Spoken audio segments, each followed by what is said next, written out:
Hey guys, this is a fairly major road in Japan. Usually the traffic on this road is averaging about 100 kilometers an hour. Quite often the right hand lane's going faster than that.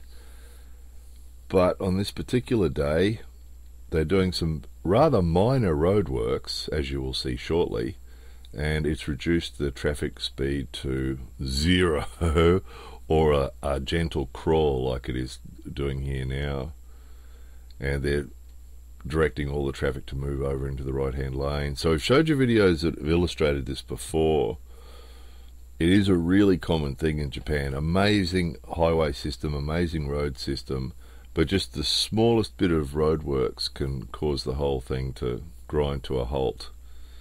And it's a bit frustrating, and it does leave you wondering a little bit how much of this is due to the fact that people in Japan don't complain. The fact that people don't complain is a really good thing usually when you're living here, because you don't have to listen to people bitching and whining and complaining. However, it does leave you wondering a bit. In another country, if they did this, probably people would complain to the city council or to the highway department or whoever it was that, you know, as you'll see shortly, there's a couple of guys over there that are just fixing the guardrail on the side, and there'd be a lot of countries where they'd insist on doing that work at night so they didn't disrupt the traffic.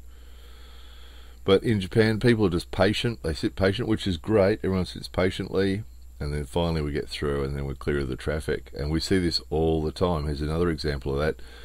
These guys are actually working on the other side of that fence there, so they're not actually working on the road at all. They're working down off to the side down there, and they've closed off half the road to do it.